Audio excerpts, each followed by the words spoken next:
कंचन केकर नाम हके। नाम यानी कि नाम। कंचन किसका नाम है?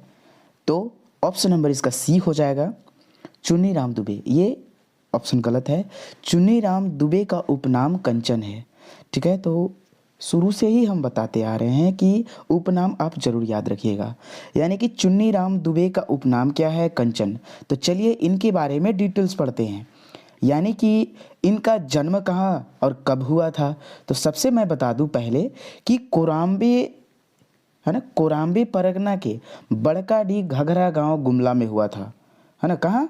कोराम्बे परगना के बड़काडी, ठीक है, बड़काडी घाघरा गुमला में हुआ था। कब? संवत कृष्ण चतुर्दशी 1919, संवत 1919, यानी कि इनका जो जन्म हुआ था 1862 ईस्वी में हुआ था। और संवत कितना? कृष्ण चतुर्दशी 1919 संवत, और जन्म 1862 ईस्वी में। तो ये तो समझ में आ गया होगा। अब चलिए, जन्म बेरा इनका जो है माँ का मृत्यु हो गया था, मतलब कि देहांत हो गया था। और इनके नागपुरी गीत में, है ना, जैसे कि नागपुरी गीतकार सरिता स्वर्ण अक्षर से अंकित हुआ था पावस राग में, और पावस राग में ही रचना किए थे। और देख लीजिए, इनके डॉक्टर केसरी सौष्ठव और विविधता के चलते, है ना, सौष्ठव और विविधता के चलते महाकवि कहे हैं। कौन? डॉक्टर केसरी। किसको? ये चुन्नीराम दुबे को। तो चलिए, अभी तो हम लोग ये पढ़े, चलिए और हम लोग पढ़ते हैं और अच्छे अच्छे प्रश्न। हौसला बुलंद हो तो मुट्ठी में हर काम है। हौसला बुलंद हो तो हर मुट्ठी में काम है। मुश्किलें और मुसीबतों तो जिंदगी में आम है। तो दोस्तों, आपका स्वागत है इसी के साथ एडी झारखंड क्लासेस में। और ये है नागपुरी सेट 8, यानी कि नागपुरी का सेट जो है यह 8 है। और अभी तक आप लोगों ने बुक का सेट 1 से लेकर 7 तक नहीं देखे हैं तो वो लिंक डिस्क्रिप्शन में दे दिया गया है, आप जरूर देखें। पीडीएफ के लिए कांटेक्ट कर सकते हैं 8863884281। सारा क्वेश्चंस आर मोर इम्पॉर्टेंट, सो आप लोग अच्छे से देखिए, अच्छे से पढ़ाई कीजिए और जल्द ही जल्द सक्सेस हो। ठीक है, तो चलिए, प्रश्न है, नागपुरी में संज्ञा कैठो होवेला। नागपुरी में संज्ञा जो है कैठो होवेला। तो देखिए, ऑप्शन नंबर इसका बी सही है, यानी कि 5 ठो होवेला। ठीक ना।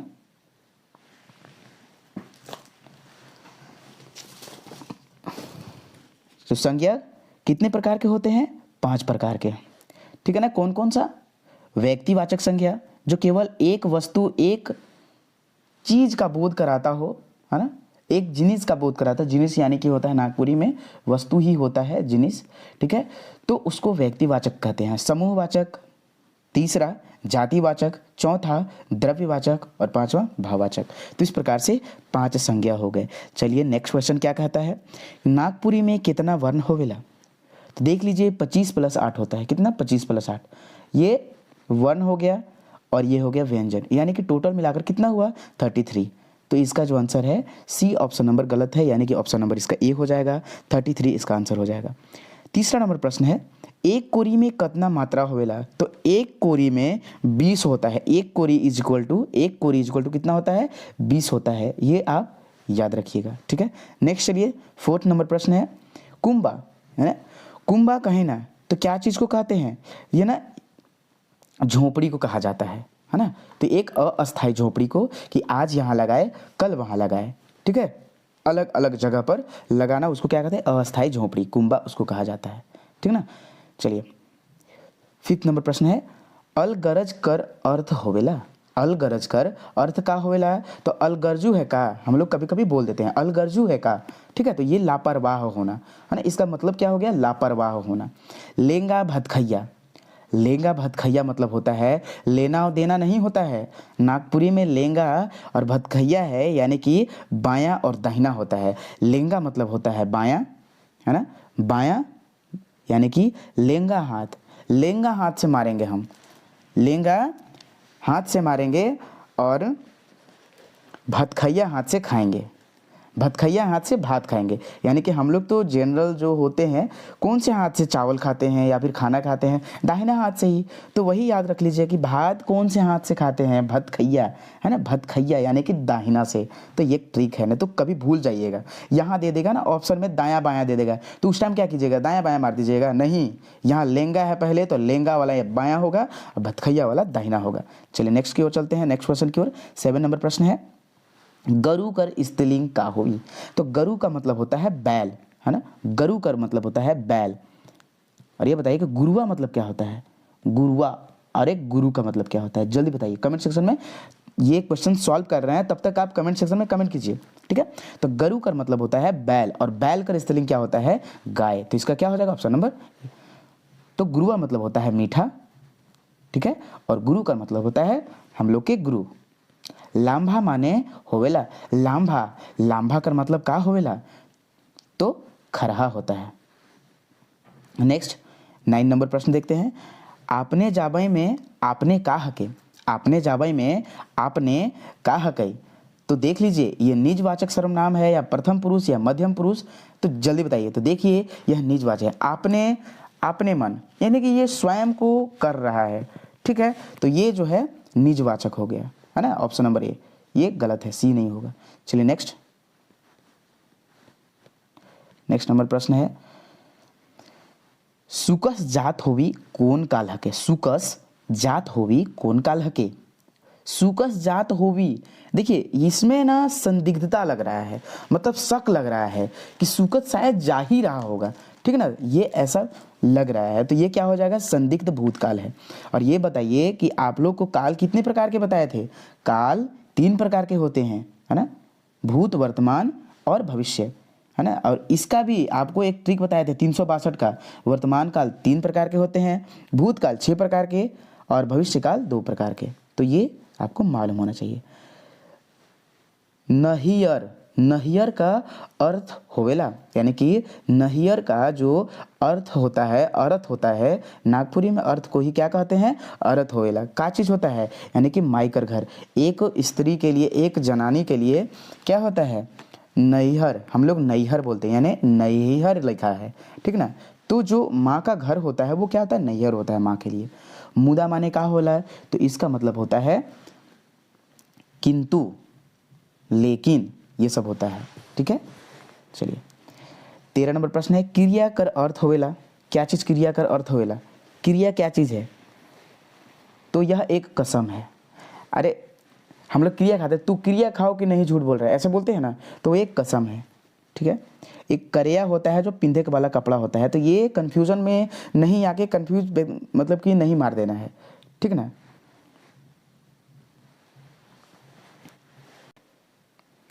चलिए नेक्स्ट क्वेश्चन की ओर चलते हैं हम लोग। क्वेश्चन नंबर है 14 कि मूसा कौन संज्ञा के।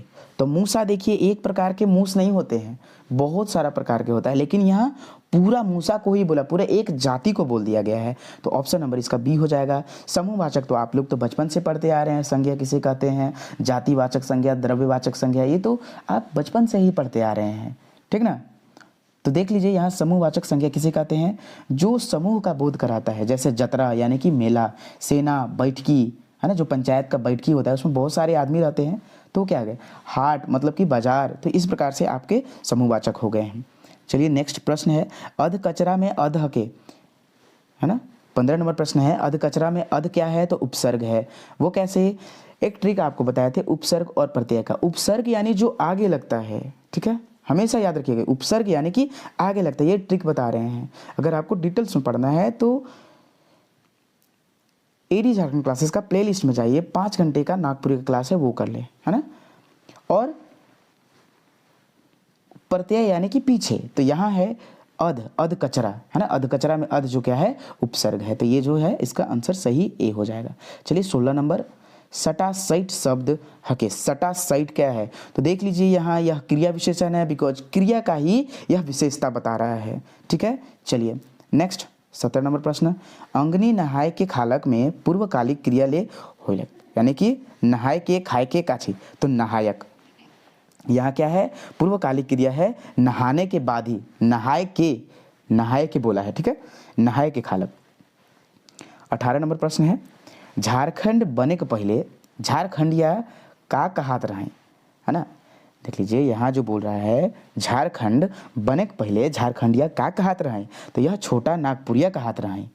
ऑप्शन नंबर है 18 नंबर प्रश्न का ऑप्शन नंबर सी हो जाएगा कि छोटा नागपुरिया कहल रहे।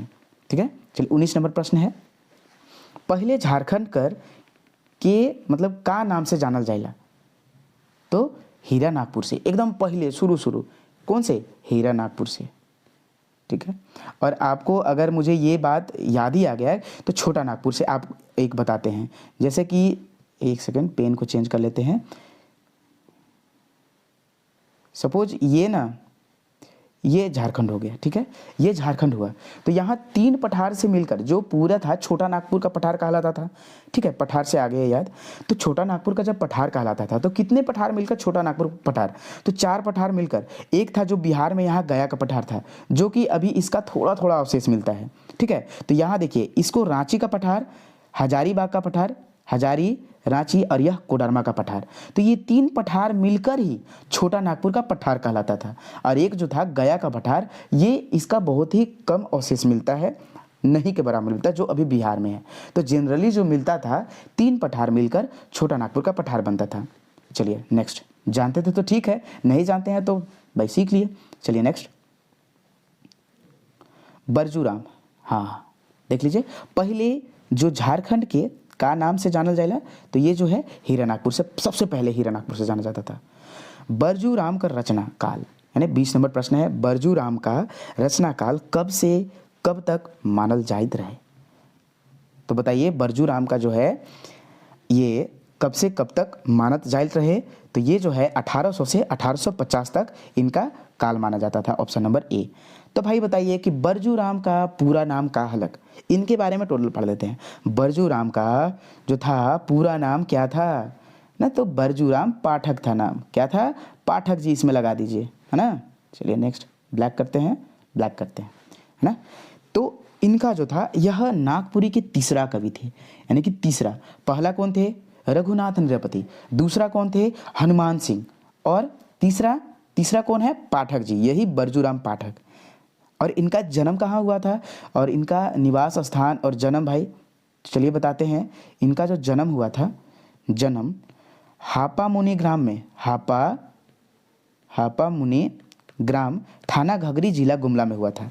और यह महामाया मंदिर, जो महामाया मंदिर है, महामाया मंदिर के पुजारी भी रहे हैं। तो ये एक क्वेश्चंस पूछ दिया गया है कि निम्नलिखित में ऐसे कौन से कवि हैं, नागपुरी कवि हैं, जो हापा मुनि यानी कि महामाया मंदिर हापा मुनि का पुजारी भी रह चुके हैं, तो ये है बरजूराम, यानी कि पूरा नाम बरजूराम पाठक, है ना। नहन और डॉक्टर केसरी के शोध से बरजूराम का जो भाषा और साहित्य के गतिविधि का परिचय मिला है। याद रखेंगे, एक नोट है इनके बारे में, बरजूराम पाठक के बारे में एक नोट क्या है कि नहन, उपेंद्र पाल नहन का जो उपनाम है क्या है, नहन, ये भी याद रख लीजिएगा, है ना। बरजूराम का भाषा और साहित्य की गतिविधि का परिचय कौन कौन नागपुरी कवि शोध किए हैं, तो ये डॉक्टर केसरी और नहन जी।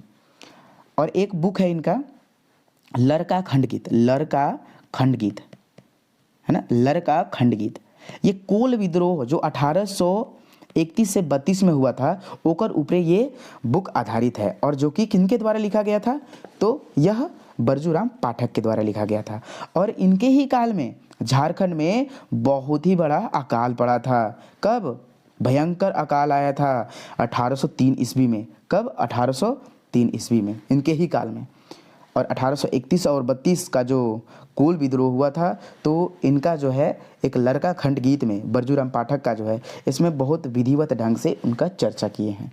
चलिए नेक्स्ट प्रश्न की ओर चलते हैं। नेक्स्ट प्रश्न है, महात्मा गांधी जी के गोली कौन पहर मारल जाए रहे, ना, तो ये कौन पहर मारल गया था, तो ये सांझ बेरा मारा गया था। चलिए, मदक्की कहल जाएला, मदक्की किसको कहा जाता है, 22 नंबर प्रश्न है, निशा करे वाला के का कहा जाता है, मदक्की। हठात मतलब का होवेला, 23 नंबर प्रश्न है, हठात मतलब क्या होवेला, तो ये जो है बलवान, एकदम हट्टा कट्ठा, हम लोग बोलते हैं हट्टा कट्ठा है, कट्ठा नहीं हट्टा कट्ठा, ठीक है। तो ये क्या है, हठात मतलब क्या होता है, बलवान। चौबीस नंबर प्रश्न है पर्व त्यौहार कर मुताबिक 4 नागपुरी राग है कि कौन कौन? फगुआ, फगुआ पुछारी, जीत या सोहराई। फगुआ पुछारी से मुझे एक याद आया गया, बनकेवरा भाग 1 में, है ना, कौन नागपुरी कवि जो है कविता लिखा है फगुआ पुछारी में? जल्दी कमेंट सेक्शन में कमेंट करके बताएं। और उसका पद कितना है, ये क्वेश्चन सारा बता दिया गया है। श्यान मनक शिक्षा का हके, श्यान की जो शिक्षा मिलता है वो क्या आता है? वयस्क शिक्षा होता है, यानी कि ऑप्शन नंबर ए। 26 नंबर प्रश्न है मैडम मिस हनीमून का लेखक कौन है कई? मैडम मिस हनीमून के लेखक कौन है कई? तो सहनी उपेंद्र पाल नहन। अरे अपना मिस को, मैडम को कौन सहा? तो उपेंद्र पाल नहन जी अपने मैडम को सहे, यानी कि मैडम मिस हनीमून उपेंद्र पाल नहन। ठीक है, नेक्स्ट चलिए 27 नंबर प्रश्न है के कर रासलीला नागपुरी लोक जीवन कर कटहर है और जोगी रहे। तो ये किसका है? नरसिंह दासकर, यानी कि ऑप्शन नंबर बी हो जाएगा इसका आंसर। तोय तोना कर अर्थ होवेला, तोय तोना कर, है ना, तोय तोना कर जो अर्थ होता है, तोय मतलब तुम और तोना का मतलब तो होता है। ठीक है, तोय का मतलब तुम होता है, तोना का मतलब तो होता है, यानी कि 28 नंबर प्रश्न जो है पूछ रहा है कि तोय तोना कर अर्थ का होवेला, तो यानी कि तुम तो, यानी तोय तोना तो बहुत ही बदमाश है कि, तो इसका क्या मतलब हो गया? यानी कि तुम तो बहुत ही बदमाश हो। 29 नंबर प्रश्न कह रहा है कि नागपुरी कर विद्यापति घासी राम कर जन्म कब और कौन जिला में हुई रहे? देख लीजिए यहाँ क्या पूछ रहा है, नागपुरी कर विद्यापति, है ना, नागपुरी कर विद्यापति के कहल गए लेके, तो घासी राम को, है ना, तो घासी राम को नागपुरी कर विद्यापति कहल के। और इनका जन्म कब हुआ था? तो 1859 ईस्वी में हुआ था, रांची। भाई तो रांची में तो हम लोग जान गए, लेकिन अगर इसका गांव का नाम पूछ देगा तो क्या बोलिएगा? तो इनका जो गांव का नाम है करकट, क्या है? करकट चोटिया। क्या है? करकट चोटिया। तो इनका जो गांव का नाम है करकट चोटिया। ठीक है, यानी कि गांव का नाम करकट चोटिया, रांची में 1859 में इनका जो ये हुआ था। और भी इनके बहुत सारे बुक हैं। ठीक है, और बहुत सारे मेरे स्टूडेंट लोग बोलते हैं कि जब विद्यापति इनको कहा जाता है, ठीक है, तो फिर भारतेंदु किसे कहा जाता है? तो नागपुरी साहित्य का भारतेंदु प्रफुल्ल कुमार राय को, और भारतेंदु हरिश्चंद्र, है ना, किसको कहा जाता है? धनीराम बख्शी। एक मेरे स्टूडेंट्स बोले थे कि सर ये तो भारतेंदु हरिश्चंद्र हम धनीराम बख्शी को सेट में लगाए थे, वो तो बोले थे नहीं प्रफुल्ल कुमार राय होगा ना सर, ऐसे कमेंट किए थे। तो भाई मैं आप सभी को बता देता हूँ कि प्रफुल्ल कुमार राय को नागपुरी साहित्य का भारतेंदु, सिर्फ भारतेंदु, ठीक है, सिर्फ नागपुरी साहित्य का भारतेंदु, ये पूरा है नागपुरी साहित्य का भारतेंदु, नागपुरी साहित्य का भारतेंदु प्रफुल्ल कुमार राय को सिर्फ भारतेंदु कहा जाता है। अब देखिए, तो यही बात उनको हम कमेंट में ही लिख के समझाए थे। और धनीराम बख्शी को क्या कहा जाता है? धनीराम बख्शी को क्या कहा जाता है? भारतेंदु हरिश्चंद्र, जिनका जन्म चाईबासा में हुआ था। क्या कहा जाता है? हरिश्चंद्र, इनमें हरिश्चंद्र जोड़ना है ना। हरिश्चंद्र बहुत धनी थे ना, तो इसी से आप ट्रिक याद कर सकते हैं, भारतेंदु हरिश्चंद्र, ठीक ना, भारतेंदु हरिश्चंद्र। ठीक है, ये तो कंफ्यूजन दूर ही हो गया होगा कि जो है भारतेंदु प्रफुल्ल कुमार राय को बोला जाता है, और नागपुरी साहित्य का भारतेंदु हरिश्चंद्र बहुत ही धनी राजा थे। ठीक है, धनी राजा थे, तो उससे याद कर लीजिएगा। और जो है नागपुरी का विद्यापति घासीराम को कहा जाता है। चलिए नेक्स्ट 30 नंबर प्रश्न है जो, और ये है जो धनीराम घासीराम का ही ये सब बुक है। नागपुरी फाक्शतक, दुर्गा सप्तमी, जनानी झूमर नामक जो किताब के लिखवैया कौन है कही? तो ये घासीराम ही है। ठीक है, फगुआ हम लोग कहाँ खेलते हैं? घास में एकदम खाली पैर से खेलते हैं। दुर्गा पूजा में हम लोग दूब का घास चढ़ाते हैं। तो ऐसे बहुत सारे हैं। जनानी झूमर, यानी कि जो जनानी लोग झूमर खेलती है वो घास के आंगन में भी खेलती है। जब विवाह का गीत होता है तो घास का यूज होता है, तो उससे हम लोग ये ट्रिक याद कर सकते हैं। तो कंचन केकर नाम हके? तो चुनीराम दुबेकर। अब ये स्टार्टिंग में ही बता दिए थे कि इनका चुनीराम दुबे का जन्म कब हुआ था और ये कब हुआ था। ठीक है, चलिए 32 नंबर प्रश्न है, नागपुरी के इतिहास की खोई कड़ी के माने नहीं, हाँ, तो कौन नहीं मानते हैं? तो नागपुरी के इतिहास की खोड़ कड़ी कौन नहीं माने, के माना नहीं, कौन मानते हैं? तो ये देख लीजिए, डॉक्टर राम खिलावन पांडे जी मानते हैं। ठीक है, नेक्स्ट 33 नंबर प्रश्न, grammar of the Nagpuria Sadani language, है ना, grammar of the Nagpuria Sadani language कौन बुक आउट लिखे हैं? अरे ये कब लिखे हैं? कब में आपको कमेंट करना है, कमेंट तो करते नहीं हैं, अरे कमेंट कर दिया कीजिए यार। 34 नंबर प्रश्न है, बाइबल सुसमाचारी कर नागपुरी में उल्था और कौन लिपि में करल गए? उल्था यानी कि होता है कि परिवर्तन, दैट्स मीन कि वो दूसरी भाषा में ना, परिवर्तन कौन से भाषा में और कौन लिखा है बाइबल कर, जल्दी बताइए। तो कोनराड बुक आउट, है ना, कौन लिखे? फादर कोनराड बुक आउट ही रोमन में ये किए हैं, किनका? बाइबल का। ठीक है, चलिए नेक्स्ट 35 नंबर प्रश्न, भगवान पूरब के खंड काव्य कर नायक कर नाम है के? भगवान पूरब के खंड काव्य कर नाम का है, यहाँ भगवान पूरब के, बस इतना ही है, भगवान पूरब इतना है, भगवान पूरब के खंड काव्य कर नायक कर नाम कहा के, मतलब कहने का मतलब है कि कौन लिखे हैं? तो ऑप्शन नंबर सी ये है, बिरसा मुंडा एकर नायक है के ई कहानी के। ठीक है, चलिए 36 नंबर प्रश्न है, फादर पीटर शांति नौरंगी कर जन्म कब हो रहे? तो ये है 30 दिसंबर 1899 ईस्वी में पाटपुर में हुआ था, और 1899 ईस्वी में रांची कर स्थापना भी हुआ था। ठीक है, हजारीबाग कर स्थापना हुआ कब हुआ था? जल्दी बताइए। आप लोग झारखंड क्लास कर रहे हैं कि नहीं, एडी झारखंड क्लासेस के द्वारा? अगर नहीं कर रहे हैं तो अवश्य क्लास करें, बहुत ही एकदम शुरू से पढ़ाया जा रहा है। ठीक है, और अभी तो एकदम महा मैराथन आने वाला है, 600 क्वेश्चंस, पूरे ज्योग्राफी का मैराथन क्लास MCQ रहेगा, उसमें समझा कर वो रैपिड रिवीजन होगा। ठीक है, तो ये जो है पाटपुर में हुआ था, हजारीबाग का जो है 1855 में हुआ था, है ना, तो ये सब याद रखेंगे। चलिए, सहीजना रहवैया देवपाल राम देवघरिया, सहीजना रहवैया देवपाल राम देवघरिया कर बेटा जी आपन बालू नामक नौकर कर नाम गीत लिख ले रहे हैं, वह कौन? तो ये है उमानाथ शर्मा। ठीक है, इन्हीं के नाम पर वह लिखे थे। चलिए 38 नंबर प्रश्न है, 38 नंबर प्रश्न क्या कहता है ये देख लेते हैं, वैष्णव भक्ति काव्य धारा परंपरा के कवियों के नाम बतावें। तो ये जो है सभी हैं जो वैष्णव धर्म से संबंधित है, बरजूराम भी हैं, हनुमान सिंह भी है, और महाकवि जय गोविंद भी हैं। चलिए, कवि रत्न की उपाधि किसे मिला है? अरे इनमें से किसी को नहीं मिला है, ठीक ना। कवि रत्न शारदा प्रसाद शर्मा को, शारदा मृत्युंजय नाथ नहीं, शारदा प्रसाद शर्मा को, शारदा प्रसाद शर्मा को ही कवि रत्न की उपाधि मिली है। किसको? शारदा प्रसाद शर्मा को। नेक्स्ट 39 नंबर प्रश्न, नागपुरी भाषा का पहिल छपल छोट लघु उपन्यास है के? नागपुरी भाषा का पहिल मतलब पहला छपा हुआ एकदम छोटा उपन्यास कौन सा है? तो ये जो है चक्री है। कौन सा है? चक्री है। कौन सा है? चक्री है। ठीक है, नेक्स्ट 40 नंबर प्रश्न, कुछ ओस कुछ अंगूर कर लेखक कौन है? कैसी अवतार चौधरी। नेक्स्ट 41 नंबर प्रश्न, बाटेक सुख कर कहा के? बाटेक सुख क्या है? तो यह कविता संग्रह है, ऑप्शन नंबर सी। चलिए 42 नंबर प्रश्न, महाराणा प्रताप के चरित्र का एकमात्र काव्य खंड मेवाड़ केसरी के लिखवैया रहे कौन? तो सहनी उपेंद्र पाल नाथ नहन। ठीक है, और ये जो सहनी उपेंद्र पाल नहन जो है लास्ट में, यह इनका उपनाम है। क्या है? इनका उपनाम है ना। चलिए नेक्स्ट 43 नंबर प्रश्न, लवकुश चरित्र काव्य खंड कर रचना कौन किए थे? तो बताए हैं कि लवकुश बहुत ही बलशाली थे, वो लक्ष्मण जी, हनुमान जी सभी को अपने वश में कर लिए थे, तो इसलिए बहुत ही बलवान थे। चलिए नेक्स्ट, सदानी फोक लोर स्टोरी में का कर संग्रह है? तो लोक कथाओं का संग्रह है। क्या है? ऑप्शन नंबर बी, लोक कथाओं का संग्रह है सदानी फोक लोर स्टोरी में।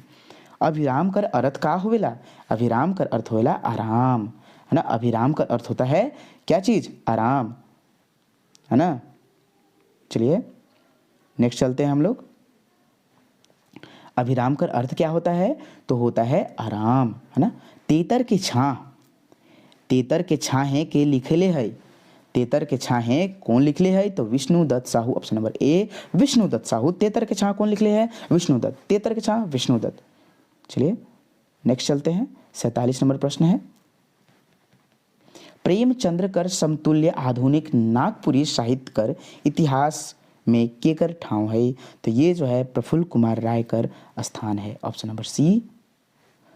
48 नंबर प्रश्न क्या कह रहा है, कबीरपंथी या निर्गुण नागपुरी भक्ति काव्य धारा के प्रतिनिधि कवि कौन है ना, तो ये सभी लोग हैं। ये कहना क्या चाह रहा है, अरे कहना यही चाह रहे हैं ना कि कबीरपंथी या निर्गुण नागपुरी भक्ति काव्य धारा से प्रतिनिधित्व ही, मतलब कौन कौन नागपुरी कवि हैं जो कबीरपंथी और निर्गुण नागपुरी भक्ति से संबंधित है, तो ये सारे हैं, सोबरन साहेब भी, महंत घासी भी और रुंगटू मलार भी, यानी कि तीनों है, ऑप्शन नंबर डी इसका सही आंसर हो जाएगा। नेक्स्ट 49 नंबर प्रश्न क्या कह रहा है, नागपुरी कहानी कर पहिल व्यक्तिगत संग्रह सोइंझर किनके द्वारा लिखा गया है, प्रफुल्ल कुमार राय के द्वारा लिखा गया है।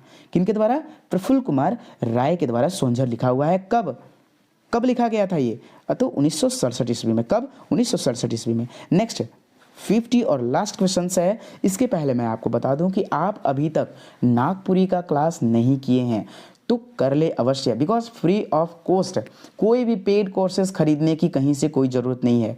क्लास कीजिए, नोट्स बनाइए, मेरा भी पीडीएफ मत खरीदिए, हम तो पीडीएफ सलाह देते ही नहीं है। अगर पीडीएफ खरीद लिए हैं तो अच्छा बात है, लेकिन अगर आप क्लास देखकर, वीडियो देखकर अगर आप नोट्स बनाते हैं ना, तो सबसे बेस्ट होगा आपके लिए। नहीं तो भाई आप लीजिएगा तो दिया ही जाएगा। तो free of cost video, total video uploaded है 200 से 201 वीडियो हो गया है, ज़्यादा वीडियो हो गया 200।